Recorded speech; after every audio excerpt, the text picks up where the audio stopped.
ये अन्नपूर्णा जैसी मुहिम इन्होंने भाई और बहनों 2015 में भी चलाई थी। 2015 में, 2014 में तो बरवाला कांड हुआ और बिल्कुल 5-6 महीने बाद में इन्होंने अपना मनमाना आचरण संगत पे थोपना शुरू कर दिया। और जो पुराने भगत हैं उनको अच्छे से पता होगा, इन्होंने एक 4 पेज का इन्होंने एक पैम्पलेट निकाला था, 4 पेज का।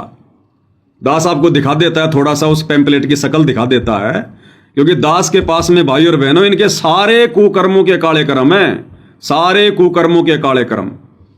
ये देखिएगा इनका ये पर्चा, महान परिवर्तन का शंखनाद बरवाला की घटना। जो पुराने भगत हैं 2014 में या उससे पहले जो जुड़े हुए हैं, वो भगत आसानी से जान जाएंगे, पहचान जाएंगे। दास के पास इसकी पीडीएफ है, इस लाइव के समाप्त होने के बाद में दास व्हाट्सएप के ग्रुप में डाल देगा, देख लेना। ये पर्चा निकाला था इन्होंने 2015 में और बिल्कुल बकवास, बकवाद। इन्होंने कभी भी सतगुरु की आज्ञा का पालन नहीं किया, इन्होंने कभी भी सतगुरु के ज्ञान को आधार नहीं बनाया। और इन्होंने क्या मुहिम चलानी चाहिए थी? महान परिवर्तन का शंखनाद बरवाला की घटना, कि देश और दुनिया में परिवर्तन कैसे होगा, दुनिया कैसे सुखी होगी। भक्ति से सुखी नहीं होगी दुनिया। इन्होंने जो फॉर्मूला बताया, उस फॉर्मूले से बेटियां बचेंगी, देश सुखी होगा। और कौन सा फॉर्मूला बताया इन्होंने? ये इसका पेज नंबर 1 है, इसका 2 नंबर पेज दिखाता हूं अब आपको। ये रहा, ये इसका पेज नंबर 2 है, जिसमें इन्होंने बहुत सारे फॉर्मूले लिखे हुए हैं देश और दुनिया को सुखी बनाने के। कि भाई सतगुरु रामपाल जी ने जो फॉर्मूले बताए ना, उस फॉर्मूले से दुनिया सुखी नहीं होगी। हम राष्ट्रीय समाज सेवा समिति वाले, यानी सतलोक आश्रम मैनेजमेंट हरियाणा वाले, जो फॉर्मूले बताएंगे, यदि इन फॉर्मूलों को लागू कर दिया जाए देश में, तो पूरी दुनिया सुखी हो जाएगी। और क्या घटिया फॉर्मूले इन्होंने लिखे हैं, इसके बाद आपको समझ में आएगा। ये अन्नपूर्णा जैसा मनमाना आचरण ना जाने संगत पर इन्होंने कितनी बार थोपा है, और इनकी एक भी स्कीम सफल नहीं हुई। एक भी स्कीम इनकी सफल नहीं हो पाई। और क्या लिखा इन्होंने पेज नंबर 2 पर? बेटी बचाओ बेटी पढ़ाओ का कारगर फॉर्मूला। बेटी का जन्म होते ही उसी दिन से 5,000 रुपए अनुदान उस बेटी के खाते में बैंक में जमा होना प्रारंभ हो जाएगा। क्या कह रहे हैं ये राष्ट्रीय समाज सेवा समिति वाले, सतलोक आश्रम वाले? कहते हैं बेटी कैसे बचेगी भारत में, बेटी कैसे पढ़ेगी? जिस दिन से बेटी का जन्म होगा उसी दिन से 18 साल तक, जब तक वो बेटी 18 साल की नहीं हो जाएगी शादी के लायक, तब तक हर महीने राष्ट्रीय समाज सेवा समिति वाले, सतलोक आश्रम वाले हर महीने 18 साल तक 5-5 हजार रुपए उस बेटी के नाम का बैंक में खाता खोलकर उस खाते में डालते रहेंगे। बेटी का जन्म होते ही उसी दिन से 5,000 रुपए अनुदान उस बेटी के खाते में बैंक में जमा होना प्रारंभ हो जाएगा। जो महंगाई बढ़ने पर औसतन बढ़ाया जाएगा, यानी अगर महंगाई बढ़ेगी तो 5,000 से हम 6,000 भी करेंगे हर महीने। जो प्रति नागरिक वाले 5,000 अनुदान से भिन्न होगा। प्रति नागरिक वाला कौन सा? ये तो बेटी के लिए है। बाकी ये कह रहे हैं कि जो 85% जो हिंदुस्तान की जो जनता है, उसके खाते में हर महीने राष्ट्रीय समाज सेवा समिति, सतलोक आश्रम वाले हर महीने 5-5 हजार रुपए डालेंगे सबके खाते में। जैसे नरेंद्र मोदी जी ने चुनाव में जीत हासिल करने के लिए जनता को बेवकूफ बनाया था कि 15-15 लाख रुपए सबके खाते में आएंगे, बस मुझे एक बार प्रधानमंत्री बना दो। तो या राष्ट्रीय समाज सेवा समिति वालों ने 2015 में अपना घटिया फॉर्मूला बताया दुनिया को। और इस पंपलेट को भाई और बहनों देश भर के सभी अखबारों में, अखबारों के अंदर डलवा डलवा के भक्तों की सेवा लगा लगा के सबके घरों में भिजवाया गया। सबके घरों में करोड़ों रुपया ये पंपलेट छपवाने में भक्तों का बर्बाद कर दिए इन्होंने। वह बचत खाता अलग होगा। जब बेटी विवाह योग्य 18 वर्ष की होगी तो उसका बचत खातों में लगभग 21 लाख रुपए होंगे। क्या कह रहे हैं ये आश्रम वाले कि जब वो बेटी शादी के लायक होगी, 18 साल की हो जाएगी, तो हम आश्रम वाले जो हर महीने उसके खाते में जन्म लेते ही 5-5 हजार रुपए डालेंगे ना, जब वो 18 साल की हो जाएगी शादी के लायक, तो उसके खाते में कितने रुपए आ जाएंगे? 21 लाख रुपए होंगे, क्योंकि अनुदान वृद्धि होती रहेगी, यानी पैसा बढ़ता रहेगा 5,000 से भी। 18 वर्ष में अनुदान बढ़कर 15,000 प्रति माह हो जाएगा, और जब 18 साल तक वो लड़की आएगी तब तक तो 5,000 से बढ़ाकर हम हर महीने 15,000 रुपए कर देंगे उस बेटी के खाते में हर महीने। उन बचत खातों में लगभग 21 लाख रुपए होंगे, क्योंकि अनुदान वृद्धि होती रहेगी। 18 वर्ष में अनुदान बढ़कर 15,000 प्रति माह हो जाएगा, तो 5 + 15 कितने हो गए? 10,000 रुपए औसतन प्रति माह होगा। एक वर्ष में 1,20,000 तथा 18 वर्ष में 21,60,000 रुपए बनता है। न तो पिता को बेटी की विवाह की चिंता, ना तो उस बाप को बेटी की शादी की चिंता रहेगी कि अगर कोई दहेज मांगेगा तो दे दूंगा, क्योंकि मेरी बेटी के खाते में तो 21.5 लाख रुपए आ गए। इन आश्रम वालों ने मेरी बेटी के खाते में 21.5 लाख रुपए डाल दिए। तो ये आश्रम वाले, ये मंदबुद्धि प्राणी, सतगुरु भगवान ने तो रमेणी प्रथा बताई कि बच्चों, ना हमने दहेज लेना ना हमने दहेज देना, इस प्रकार से इंसान सुखी होगा, बेटी बोझ बनने से बचेगी। और ये क्या कह रहे हैं कि हम आश्रम वाले जो 21 लाख रुपए उस बेटी के खाते में 18 साल में डाल देंगे, उन 21 लाख रुपयों को देखकर ना तो बाप को बेटी की शादी की चिंता रहेगी कि अगर कोई गाड़ी मांगेगा तो दे दूंगा, कोई दहेज मांगेगा तो दे दूंगा, क्योंकि बेटी के खाते में इन आश्रम वालों ने 21.5 लाख रुपए डाल रखे हैं। इनके फॉर्मूले सुनते जाना तुम। 1,20,000 तथा 18 वर्ष में 21.5 लाख रुपए बनता है। न तो पिता को बेटी की विवाह की चिंता, न दहेज की कोई चिंता नहीं होगी। क्यों? क्योंकि सामने वाला देख लेगा कि बेटी के खाते में तो 21.5 लाख रुपए आ रखे हैं, इस बाप से क्यों दहेज मांगू? ये बेटी पैसे लेके कहां जाएगी? मेरे तो घर में लेके आएगी। तो उस दहेज के लालच में, उस 21 लाख रुपए के लालच में उस बेटी की शादी हो जाएगी। ससुराल वाले तुरंत कह देंगे हाजी हम करेंगे शादी इस लड़की से। और मंदबुद्धि हो, जब वो 21 लाख रुपए खर्च हो जाएंगे तब क्या दुर्गति होगी उस बेटी की? अरे जो लोग तुम्हारे द्वारा उस बेटी के खाते में डाले गए 21.5 लाख रुपयों को देकर शादी कर रहे हैं लालच में, और जब वो बेटी उनको 21 लाख रुपए दे देगी, 21 लाख रुपए चलेंगे कितने दिन? वो बेटा एक स्कॉर्पियो निकलाएगा, वो भी 22-23 लाख की आएगी। उसके बाद में उस बेटी के रोज जूत पड़ेंगे, जूत कि और ला क्या लाई तू, ये गाड़ी भी नहीं आई इससे। तो ये है इनका फॉर्मूला सतलोक आश्रम वालों का, बेटी बचाने का, बेटी पढ़ाने का, घर घर में झगड़े करवाने का फॉर्मूला इनका। न तो पिता को बेटी की विवाह की चिंता, ना दहेज की। ससुराल वाले हाथ जोड़कर बेटी को ले जाएंगे। क्यों नहीं ले जाएंगे? अरे जब 21.5 लाख रुपए दिखाई देंगे तो क्यों नहीं लेके जाएंगे? अपनी पुत्र वधू को पलकों पे रखेंगे। हां, उस समय तक रखेंगे जब तक 21.5 लाख रुपए खर्च नहीं हो जाएंगे। परिवार वाला 5,000 रुपए के अनुदान से बेटी की पढ़ाई का खर्च लाएगा। इस प्रकार बेटी बचेगी तथा बेटी पढ़ेगी। इस प्रकार से बेटी बचेगी, इस प्रकार से बेटी पढ़ेगी हिंदुस्तान में। अरे भाई, अगर यही फॉर्मूला बिल्कुल बढ़िया था, और उस समय भी ये यही कहा करते थे कि गुरुजी का आदेश है, हमने गुरुजी से आदेश लिए हैं, ये फॉर्मूला हमें गुरुजी ने बताया है। जैसे आज ये वर्तमान में संगत को मूर्ख बना रहे हैं अन्नपूर्णा मुहिम के तहत, उस समय भी ये गुरुजी का ही नाम लेकर, गुरुजी का ही आदेश बताकर ये घटिया फॉर्मूला, मनमाना आचरण संगत पर थोप रहे थे। अरे फिर कहां गया तुम्हारा फॉर्मूला? अरे 2015 की बात है मेरे भाई, आज 2025 हो गई, 10 साल हो गई। किन किन बेटियों के खातों में तुमने 15-15 लाख रुपए डाल दिए अभी तक? एक भी बेटी का जिक्र करो, एक भी बेटी का नाम बताओ। अरे डाले किसी के खाते में तुमने हर महीने 5,000 रुपए? अरे इन आश्रमों में जब रमेणियां होती हैं, उस बेटी वाले से ये एक पाठ करवाते हैं 25,000 का। ये अपनी गुरु बहनों को तो नहीं छोड़ रहे, उनसे तो रमेणी के समय 25,000 रुपए ले रहे हैं पाठ के। लड़के वाले से 25,000 रुपए ले रहे हैं पाठ के, और ये दुनिया के खातों में 5,000 रुपए डालेंगे हर महीने। ये संगत को लूटने का षड्यंत्र था इनका। ये काल बलि सिर पर बैठा है कि इस प्रकार के झूठे घटिया फॉर्मूले संगत को दिखाकर संगत से ज्यादा दान धर्म इकट्ठा करो, और फिर ये अपनी मनमानियां करेंगे। ये काल का षड्यंत्र था संगत के कर्म फोड़ने का, लेकिन परमात्मा ने दया करी, गुरुदेव भगवान ने इनका ये घटिया फॉर्मूला संगत पर लागू नहीं होने दिया। अब प्रश्न उठेगा कि ये तो हवाई किले बनाने वाली बात है, कैसे संभव हो सकता है?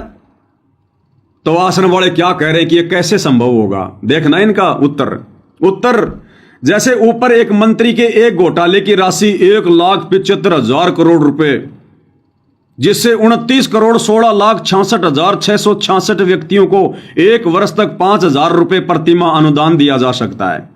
ऐसे ऐसे कई हजार घोटाले बंद हो जाएंगे। सेठ लोगों को ज्ञान होगा कि माया साथ नहीं जाती, धर्म साथ जाता है। अरब रुपए पास में है, करोड़ों की कोठी और कार है, मृत्यु तो होगी ही, फिर कुत्ता बनकर उस कोठी में प्रवेश को तरसेगा।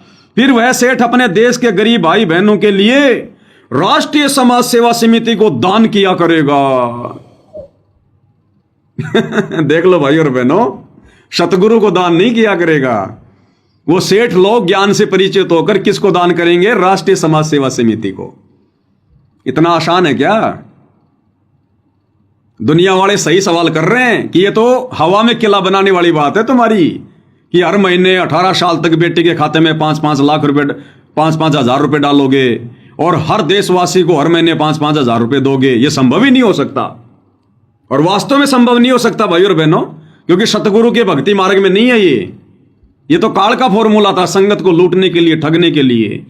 तो ये क्या कह रहे हैं कि देश में जो बड़े बड़े नेता जो घोटाले कर रहे हैं ना, जैसे अभी अभी एक नेता ने घोटाला किया 2015 से पहले, जो कांग्रेस का था, हैं, और उसने कितना घोटाला किया? 1,75,00,000 और करोड़ का। तो कहते हैं उस घोटाले जितने पैसों में 29 साल तक हर एक देशवासी के खाते में 5-5 हजार रुपए डाले जा सकते हैं। तो सरकार तुम्हें क्यों देगी पैसा? मान लो किसी ने घोटाला नहीं किया और वो घोटाले का पैसा सरकार के पास में बचा हुआ है, तो तुम आश्रम वालों को सरकार क्यों देगी वो पैसा जो तुम लोगों के खातों में बांटोगे? तो ये देखो कितने मंदबुद्धि हैं भाई और बहनों, कोई सिर पैर नहीं है इनकी योजना का, कोई सिर पैर नहीं। जैसे ऊपर एक मंत्री के घोटाले की राशि 1,75,000 करोड़ रुपए, जिससे 29 करोड़ 16,66,666 व्यक्तियों को एक वर्ष तक 5,000 रुपए प्रतिमाह अनुदान दिया जाएगा। ये लोग आश्रमों में बैठकर 2015 में स्कीम बना रहे थे कि हम ऐसा करेंगे, आने वाले समय में घोटाले बंद हो जाएंगे, फिर हमारे खातों में, राष्ट्रीय समाज सेवा समिति के खातों में सारे पैसे डाया करेंगे, सरकार हमारे पैसों में, हमारे खाते में पैसे डालेगी, और इतने रुपए में तो हम हर आदमी को 5-5 हजार रुपए दे सकते हैं। हवा में तीर मार रहे थे लोग बैठ के। सेठ लोगों को ज्ञान होगा कि माया साथ नहीं जाती, धर्म साथ जाता है। अरब खरब रुपए पास में है, करोड़ों की कार और कोठी है, मृत्यु तो होगी, फिर कुत्ता बनकर उस कोठी में प्रवेश को तरसेगा। फिर वह सेठ अपने देश के गरीब भाई बहनों के लिए राष्ट्रीय समाज सेवा समिति को दान किया करेगा। इस प्रकार भारत विश्व का धनी बनेगा। इस प्रकार से भारत विश्व का धनी देश बनेगा जब हर एक के खाते में 5-5 हजार रुपए डालोगे। इस विधि से ये आश्रम वाले कह रहे हैं कि भारत धनी देश बनेगा। फिर भक्ति गई तेल लेने। अरे सतगुरु तो भक्ति से, दान पुण्य से लोगों को धनी बनाने आया है, और ये लोग इस प्रकार से हर एक के खाते में 5-5 हजार रुपए डालकर ये लोगों को धनी बना रहे हैं। भक्ति करेगा कोई? अरे भगवान तो कहते कि सुख के माथे पत्थर पड़ो जो नाम हृदय से जाए, और बलिहारी उस दुख के ऊपर जो पल पल नाम रटाए। तो भाई और बहनों विचार करो, अगर हर एक देशवासी के खाते में ये आश्रम वाले 5-5 हजार रुपए डाल लेंगे तो भक्ति क्या खाक करेंगे? अरे आने वाले समय में ना कोई शादी का खर्चा, ना कोई विवाह का खर्चा, ना कोई लेन, ना कोई देन, ना दुनिया भर का टैक्स होगा इतना, ना इतना कोई खर्चा होगा, ना कोई महंगाई होगी, ना कोई नशा करेगा, ना शराब पिएगा। तो 5,000 रुपए तो भाई और बहनों 1,00,000 रुपए के बराबर होंगे। तो जिसके घर में हर महीने 5,000 रुपए आएंगे आने वाले समय में, वो भक्ति करेगा क्या? उसके भाव बनेंगे क्या? और गुरुजी कह रहे हैं कि भक्ति तो दुख में होती है। तो ये इन आश्रम वालों का फॉर्मूला है। जैसे वर्तमान में इन्होंने ये अन्नपूर्णा मुहिम चलाई है भक्तों के कर्म फोड़ने के लिए, भक्तों के ऊपर जगत का भार चढ़ाने के लिए, जगत वालों पे भक्तों का भार चढ़ाने के लिए। इस प्रकार भारत विश्व का धनी देश बनेगा। अब प्रश्न उठेगा कि आप सरकार बनाएंगे? ये खुद ही सवाल कर रहे हैं जनता की तरफ से कि जनता सवाल करेगी क्या आप लोग सरकार बनाओगे क्या? क्योंकि सरकार तो तुम्हें देगी नहीं पैसा। सरकार तुम्हें क्यों देगी पैसा? तो क्या तुम लोग सरकार बनाओगे? तो ये क्या कह रहे हैं? उत्तर नहीं, सरकार कोई भी बनाए जिसके भाग्य में है। हम उस मुख्यमंत्री जी तथा प्रधानमंत्री जी को संत रामपाल दास के सत्संग विचार सुनाकर स्वच्छ प्रशासन प्रदान करने का आग्रह करेंगे, सरकार चलाने में सहायता भी करेंगे। अरे भैया, सरकार चलाने में सहायता कैसे करोगे? तुम सरकार में होगे तभी तो सहायता करोगे। और कह रहे हैं हम सतलोक आश्रम वाले, राष्ट्रीय समाज सेवा समिति वाले, उस प्रधानमंत्री और मुख्यमंत्री को संत रामपाल जी के सत्संग सुनाकर स्वच्छ शासन करने का हम उसको प्रेरित करेंगे। तो 2015 से 2025 10 साल हो गई, तुमने कौन से मंत्री को, कौन से प्रधानमंत्री को संत रामपाल जी का ज्ञान सुना दिया? कौन सा मंत्री प्रधानमंत्री संत रामपाल जी की शरण में आ गया? कौन से मंत्री प्रधानमंत्री ने संत रामपाल जी के नियम अपने राज्यों में लागू कर दिए?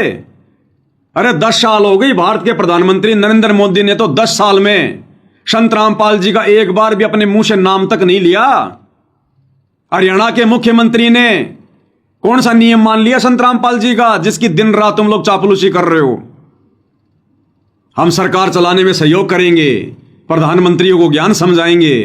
तुम तो समझ जाओ पहले ज्ञान, तुम तो पहले ज्ञान आधार से भक्ति कर लो, अपने कर्म बना लो। तुम तो दिन रात अपने कर्म फोड़ रहे हो। ये इनकी हवाई बातें तुम्हें दिखा रहा हूं भाई और बहनों, इनके सारे रिकॉर्ड है मेरे पास में, सारे रिकॉर्ड। तब तुम्हें समझ में आएगा इनकी अन्नपूर्णा मुहिम क्या है, ये कर्म फोड़ मुहिम। नहीं, सरकार कोई बनाए जिसके भाग्य में है। हम उस मुख्यमंत्री जी तथा प्रधानमंत्री जी को संत रामपाल दास के सत्संग विचार सुनाकर स्वच्छ प्रशासन प्रदान करने का आग्रह करेंगे और सरकार चलाने में सहायता भी करेंगे। सरकार का कार्य केवल बिजली, पानी, सड़क निर्माण, कानून व्यवस्था बनाए रखने का होता है। सरकार का काम क्या है? बिजली, पानी, सड़क निर्माण, कानून व्यवस्था बनाए रखने का। तो फिर हरियाणा के गांव का पानी फिर तुम क्यों निकाल रहे हो? अरे अगर ये सरकार का कार्य है जो तुम लिख रहे हो इस पंपलेट में कि सड़कें, पानी, बिजली ये काम है सरकार का, फिर ये हरियाणा में जो बाढ़ आ रखी है, जो गांव में पानी भरा है, तुम जबरदस्ती क्यों लोगों का पानी निकाल रहे हो? क्यों भक्तों का पैसा बर्बाद कर रहे हो मोटर में, पाइपों में? ये तो सरकार का काम है ना, पानी वगैरह की भाई जो व्यवस्था करना, या कहीं बाढ़ आ गई तो उस गांव का पानी निकालना। ये तो तुम लोगों की मुहिम के अनुसार सरकार का काम है। फिर तुम क्यों अपने कर्म फोड़ रहे हो, अपना पैसा बर्बाद कर रहे हो संगत का?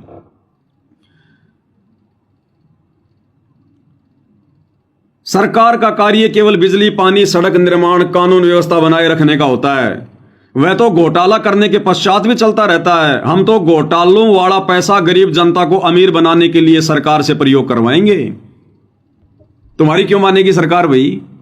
कह रहे हम तो जो घोटाले वाला पैसा है ना, घोटाले का पैसा, वो सरकार से जनहित के कार्यों में लगवाएंगे। क्यों लगाएगी सरकार तुम्हारे कहने से? तुम क्या लगते हो सरकार के? और अगर तुम्हारे कहने से अगर सरकार कार्य करेगी तो फिर सरकारी आदमी तुम हुए, फिर वो मंत्री हुए। अरे तुम्हारे कहने से, आश्रम वालों के कहने से अगर सरकार अगर जनहित के कार्य करेगी, पैसा लगाएगी, तो सरकार कौन चला रहा है? फिर तुम चला रहे हो कि मुख्यमंत्री चला रहा है? सरकार का कार्य केवल बिजली, पानी, सड़क निर्माण, कानून व्यवस्था बनाए रखने का होता है। वह तो घोटाला करने के पश्चात भी चलता रहता है। हम तो घोटालों वाला पैसा गरीब जनता को अमीर बनाने के लिए सरकार से प्रयोग कराएंगे। सरकार को जनहित के कार्य करने तथा मार्ग पर चलने के लिए बाध्य करेंगे, क्योंकि हमारे साथ देश की 75% जनता होगी। ये तो दादागिरी होगी, ये तो गुंडागर्दी हो गई। गुंडागर्दी तुम्हारी, दादागिरी। कह रहे हमारे साथ में देश की 75% जनता हो जाएगी। क्यों? भक्ति के कारण नहीं, संत रामपाल जी के ज्ञान के कारण नहीं। हम उनके खाते में हर महीने जो 5-5 हजार रुपए डालेंगे ना, जिस कारण से देश की 75% जनता हम सतलोक आश्रम वालों के साथ हो जाएगी। और उसके बाद हम देश की सरकार को जनहित के कार्य करने के लिए बाध्य करेंगे, दबाव डालेंगे, जबरदस्ती करेंगे। अरे गधो, मूर्खो, ये पंपलेट लिखते समय तुम्हारी बुद्धि कहीं घास चरने गई थी क्या? अरे जब देश की 75% जनसंख्या तुम्हारे साथ हो जाएगी तो सरकार किसकी होगी? नालायको, वो 15% वालों की या फिर तुम 75% वालों की? इनको यह भी नहीं पता हम क्या लिख रहे हैं। अरे जब देश की 75% जनता तुम्हारे साथ होगी तो सरकार किसकी होगी? मुख्यमंत्री किसका होगा? मंत्री किसका होगा? तुम आश्रम वालों का होगा। और कह रहे हम सरकार को बाध्य करेंगे। जब तुम्हारी सरकार है तो फिर तुम बाध्य किसको करोगे? तो भाइयों और बहनों, ये क्या लिख रहे हैं इनको कुछ नहीं पता, कोई सिर पैर नहीं इनकी बातों का। इसीलिए दुनिया वाले संत रामपाल जी का मजाक उड़ाते हैं, क्योंकि गुरु के ज्ञान का असर उसके चेलों पे दिखाई देता, चेलों पर। इसीलिए ये दुनिया वाले संत रामपाल जी का मजाक उड़ाते हैं, इन ज्ञानहीन लोगों की बिना सिर पैर वाली बातों को देखकर। अब ये तो हम भक्तों के भी समझ में आ रही है इनकी वो भाई। सोचो, लाखों करोड़ों लोगों ने जो अखबारों में डाल डाल के ये पंपलेट उन तक पहुंचाए गए थे, जब उन्होंने इसको पढ़ा होगा तो कितने हंसे होंगे वो कि कितने मंदबुद्धि लोग हैं ये। इनको ये भी नहीं पता हम क्या लिख रहे हैं। अरे देश की दुनिया पागल नहीं है, तुम अपने आप को डेढ़ शाना मत समझा करो। अपनी बेइज्जती करवाते हो तुम एंड में, अपनी बेइज्जती। तो कह रहे हैं हम मंत्रियों को बाध्य करेंगे क्योंकि देश की 75% जनता हमारे साथ होगी। अरे नालायको, जब तुम्हारे साथ में देश की 85% जनता हो जाएगी तो तुम्हारे अलावा फिर मंत्री कौन रहेगा? फिर तुम अपनी ना सरकार बना लोगे। तो ये हैं इनके फॉर्मूले, सुनते जाओ आगे आगे। वह तो घोटालों के पश्चात भी चलता रहता है। हम तो घोटालों का पैसा गरीब जनता को अमीर बनाने के लिए सरकार से प्रयोग कराएंगे, सरकार को जनहित के कार्य करने तथा मार्ग पर चलने के लिए बाध्य करेंगे, क्योंकि हमारे साथ देश की 85% जनता होगी। विचार करें, बीमारी का खर्च, शराब तंबाकू आदि नशे का खर्च खत्म, दहेज का खर्चा खत्म।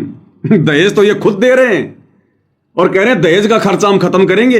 अरे गधो, दहेज तो तुम खुद दे रहे हो 21.5 लाख रुपए का, हर महीने 5-5 हजार रुपए देकर।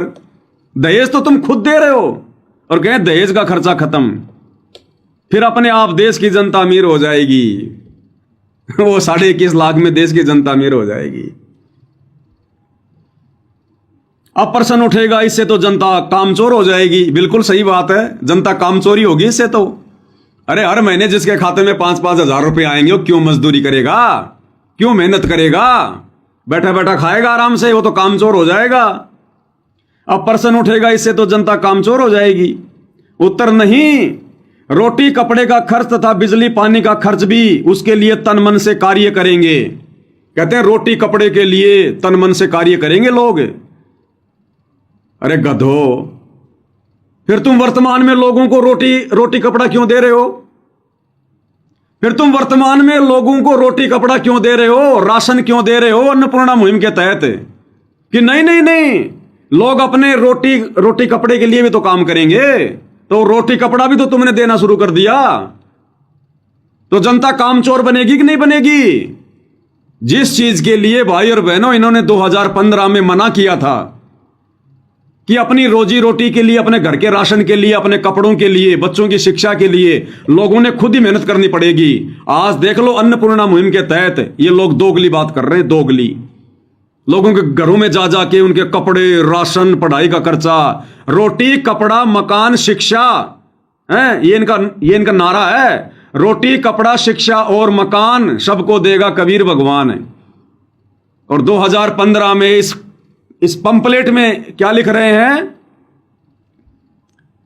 प्रश्न उठेगा, इससे तो जनता कामचोर हो जाएगी। नहीं, रोटी कपड़े का खर्च तथा बिजली पानी का खर्च भी उसके लिए तन मन से कार्य करेंगे, क्योंकि टेंशन फ्री हो जाएंगे तो काम करने की रुचि अधिक बनेगी तथा धन जोड़ने की आदत भी तो विद्यमान है। चिंता मुक्त होकर प्रत्येक भारतवासी इज्जत से जीवन जिएगा तथा भक्ति भी करेगा। बताओ, मीडिया वाले भाई बहनों से निवेदन है, यदि आप भारत को सोने की चिड़िया तथा जगत गुरु देखना चाहते हो तो आप हमारा सहयोग दो। भारतीय संस्कृति को बिगाड़ने तथा कुरीतियों को बढ़ाने तथा युवा समाज को शर्मसार करने वाले वस्त्र तथा मनमाना विवाह प्रथा को बढ़ाने में मीडिया की अहम भूमिका रही है। बताओ, ये दुनिया भर की बकवाद इन्होंने, अभी मैंने आपको एक पेज भी पूरा पढ़ के नहीं दिखाया, जबकि इसमें 4 पेज हैं, 4 पेज। तो ये है इनके घटिया फॉर्मूले। इसलिए दास कहता है कि ये जो अन्नपूर्णा मुहिम है, ये मेरे गुरुदेव भगवान की तरफ से कोई आदेश नहीं है, ये उनके भक्ति विधान के अनुसार नहीं है। इसलिए दास इस जैसी घटिया मुहिम पर 3 बार थूकता है, थू थू थू। क्योंकि भाई और बहनों, ये ज्ञान मार्ग है, देखा देखी का मार्ग नहीं है। ये कलयुग की बिचली पीढ़ी है। सतगुरु ने सबको शिक्षित कर दिया, ज्ञानी बना दिया। अब हम तुम्हारे झांसे में नहीं आने वाले, आश्रम वालों, काल के दूतों, काल के एजेंटों। अब हम तुम्हारे झांसे में नहीं आने वाले। सतगुरु ने हमारे को विवेकी बना दिया, विवेकी, ज्ञानी। इस ज्ञान का प्रयोग करेंगे। 30 साल तक सतगुरु ने गांव गांव जाकर लोगों की गालियां खाकर, लोगों के लठ खाकर, जेल जाकर यातनाएं सहन कर कर ये जो ज्ञान हम तक पहुंचाया है ना, ये सतगुरु का मजाक उड़ाने के लिए नहीं पहुंचाया। सतगुरु ने इस दिन के लिए ये ज्ञान दिया था कि बच्चों, जब वो परीक्षा का समय आएगा और ये काल संगत में कुसंगत पैदा करके मेरे परिवार वालों को, इन कोऑर्डिनेटरों को, आश्रम वालों को प्रेरित करके तुम्हारे जो ये कर्म फुड़वाएंगे ज्ञान विरुद्ध कार्य करवा के, उस समय बच्चों तुमने इस मेरी मेहनत का मेरे को जो है बल्कि फल देना है। तो आज सतगुरु को उनकी मेहनत का फल मिल रहा है, जब उनके बच्चे ज्ञान को आधार बनाकर इनके हर एक पाखंड के ऊपर, अज्ञान के ऊपर ज्ञान आधार से प्रहार कर रहे हैं। तो हम तुम्हारे भाई किसी भी लोभ में, परलोभ में, तुम्हारी झूठी और इस प्रकार की घटिया मुहिम के झांसे में आने वाले नहीं हैं। हमें सतगुरु ने ज्ञान दिया है।